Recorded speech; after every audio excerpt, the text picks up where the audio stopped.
Pag-usapan natin ngayon ang tungkol sa mirror principle.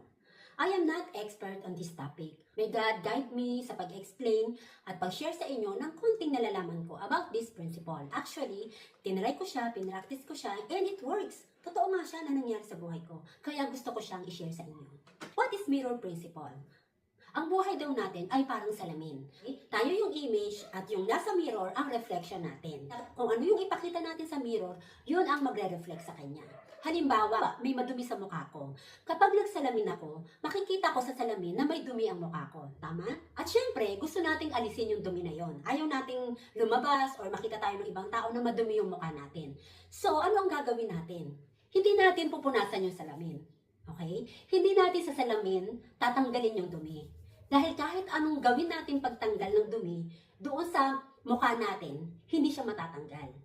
Why? Kasi reflection lang siya kung ano yung ipinapakita natin. So, ang dapat natin gawin, linisin natin yung mukha natin, and boom! Pag-reflect natin, pagtingin natin sa salamin, wala na rin yung dumi sa mukha natin. So, ganun din sa buhay natin. Our outer world is the reflection of our inner world. Kung ano yung nangyayari sa inner world natin, magre-reflect siya sa outer world natin. Anong ibig sabihin nun? Sa simpleng paliwanag, kung ano yung nature ng thoughts, feelings, intentions natin, kung ano yung iniisip natin madalas, kung ano yung nararamdaman natin madalas, kung ano yung niluluto natin sa loob natin, siya ang magiging refleksyon sa labas natin. Yun ang mai-experience natin sa outer world, sa circumstances natin. Kapag ka palagi ka nag-iisip ng worries, ng takot, ng fear, ng negativities, ng yung bang mga hindi magagandang bagay, mapapansin mo na ang buhay mo ay punong-puno din ng fears, ng kaabalahan, ng ikaka-worry mo, ng ikakatakot mo, ng ikakainis mo sa mga ikaka-negative mo. Ganun. So, kung napapansin mo na parang ang bigat-bigat ng buhay mo, puro ka na lang problema, kahit anong gawin mong pagsisikap sa trabaho mo, hindi ka umuusad, or ang negosyo mo, ang tumal-tumal, ang relasyon mo sa asawa mo, sa boyfriend mo, sa mga anak mo ay magulo, walang kapayapaan, it's time to reflect. And tingnan mo kung ano yung nature ng isip at ng kalooban mo, ng feelings mo, ng emotions mo, most of the time. Baka pagising mo pa lang, negative na agad ang iniisip mo. Negatibo na agad ang iniisip mo. Problema na kaagad ang iniisip mo. Or nagpo-focus ka sa social media kung saan ang content na nababasa mo or nakikita mo ay mga bad news. Yung mga aksidente, mga malalalang sakit, pag-aaway, pagchichismis, pagsisiraan. Yun ang ipinupuno mo sa inner world mo, sa mind mo, sa isip mo, sa kalooban mo. At yun ay hindi mo namamalayan na nagre-reflect sa labas, sa kabuhayan mo, sa circumstances, sa reality mo. Ganon. So, friends, subukan mo yan na baguhin ang state of mind mo. Pag-aralan mo na ikalma ang sarili mo, subukan mo, friends. Experiment mo for 3 days ano yung nature ng pag-iisip mo. At yun ang mapapansin mong lalabas sa buhay mo. Kaya, dahil sa mirror principle na to, dahil knowledge is power, hindi aksidente na napanood mo ang video nito, ito ay para sa'yo. Alam mo ito, we have the power to control and to change our inner state. Kaya nga may tinatawag na inner work, spiritual effort.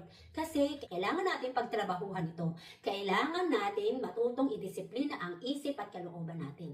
Kailangan natin i-control ang sarili natin na mag-consume, kumain, makinig, makisalamuha sa mga negative people, sa mga negative contents, sa mga hindi magagandang influence na pwedeng makaapekto sa inner world natin. Kailangan talaga dito, friends, ng mindfulness. Kailangan aware tayo, gising tayo, or nakabantay tayo, mindful tayo sa kung ano yung iniisip. Kailangan iingatan na natin kung ano yung tinitignan natin madalas. Kapag nakakita na tayo ng hindi maganda sa social media, sa Facebook, sa YouTube, sa kahit anong social media platform na tinitingnan natin, maging aware tayo, magbantay tayo na huwag tayong mag-dwell, mag-engage sa mga negatibong bagay.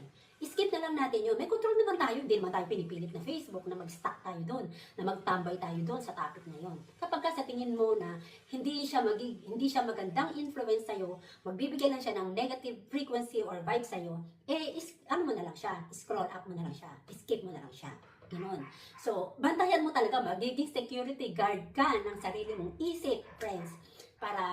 babantayan mo kung ano yung pumapasok sa'yo. Sa mata mo, sa isip mo, sa tenga mo, sa pandinig natin, kung ano ba yung kind of music, o baka naman chismis yung mga naririnig mo sa labas. Okay. So, kapag na-disiplina natin ang sarili natin, kinontrol natin ang sarili, ang isip at kalooban natin, ako friends, malaking improvement yan sa buhay mo. Kaya ito na yung susi friends, para makalaya ka na dyan sa mabigat, sa masalimuot, sa sobrang problematic na buhay, chaotic na dinaranasan mo ngayon. Salamat sa Diyos, sa kaalaman, sa wisdom na kaloob niya sa atin para tayo ay mamuhay ng maganda, magaan, punong-puno ng blessing, punong-puno ng biyaya, ng kapayapaan na galing kay Lord. Patuloy pa tayong mag-aral. Patuloy natin pag-aralan ang mga laws of the universe, ang mga batas ni Lord, ang kalooban ni Lord. Mabuhay tayo ng kalugod-lugod sa Kanya dahil itong pagkatao natin, itong human existence natin, ang purpose nito ay i-embody natin, isabuhay natin ang mga virtues, ang mga values, ang mga characteristic traits ni Lord. Kasi nga, di ba, si God is Spirit. At siya ay sumasa atin. So, ang purpose nitong vessel niya, itong templo niya na katawan natin, itong physical na buhay natin, ay i-embody siya. Isabuhay natin ang Diyos na sumasa atin. Di ba si God is peace, God is love, God is charity, God is compassion, God is mercy, God is bliss, abundance, prosperity. Yun ang share natin sa mundo.